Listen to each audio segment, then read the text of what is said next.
Another story I heard about myself. This one happened in high school. We had this teacher in high school whose kid went to our high school. His name was Mr. McNamara, and his son Jake McNamara went to our high school. He was a sophomore when I was a senior, so he was 2 years behind me. And Mr. McNamara was an asshole. And one weekend, he and his wife decided to leave town, which you should never do if you're an asshole.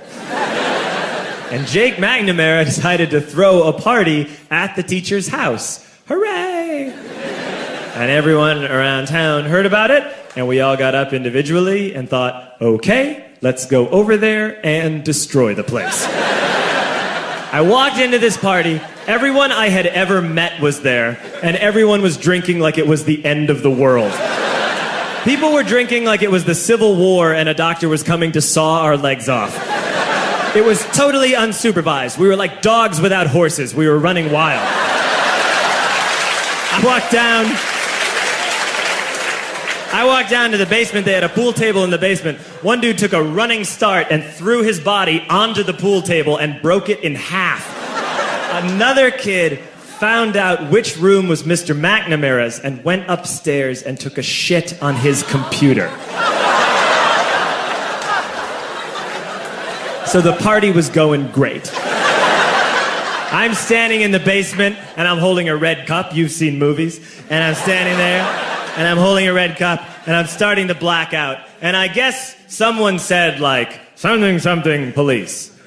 And in a brilliant moment of word association, I yelled, fuck the police!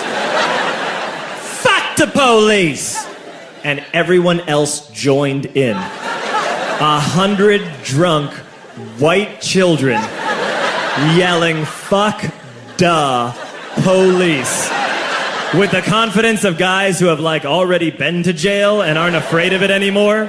You know, that like, I served my nickel, you come and take me confidence. But white children. The reason someone had said something, something police was because the police were there. So a Chicago police officer walked down the stairs and got to the bottom in the basement and looked out over a sea of drunk toddlers yelling, fuck the police, in his face. And he was almost impressed. He was like, wow. And then he leaned into his walkie-talkie and went, get the paddy wagon. And my friend John, who is now a father, this man now has a baby, he grabbed a 40, smashed it on the ground, and yelled, scatter! And everyone ran in a different direction. We all ran in different directions. It was like that scene in Ratatouille when the humans come in the kitchen and all the rats go in different ways. We all ran in different directions. I ran into the laundry room and I jumped up on the washing machine and I crawled out through a window into the backyard, and now I'm running through the backyard and there was this big chain link fence and I thought, I've never climbed a fence that high before. And then I woke up at home.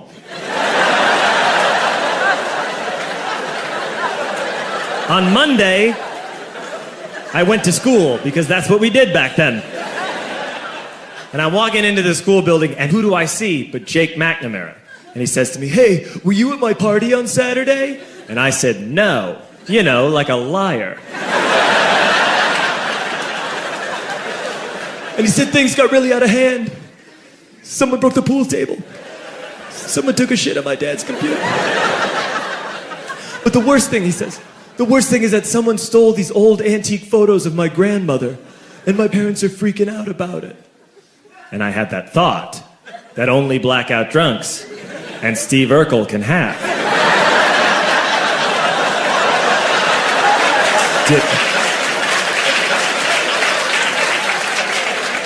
Did I do that? I figured, no, I wouldn't have done that. But I was never sure. Until 2 years later. Relax.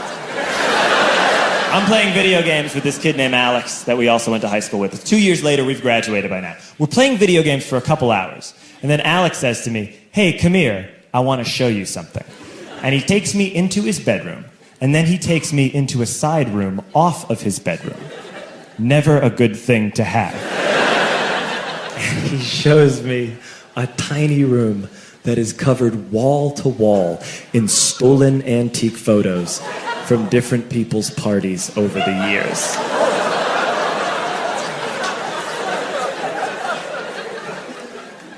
said, "Why? Why do you do this?" And Alex said, "Because it's the one thing you can't replace."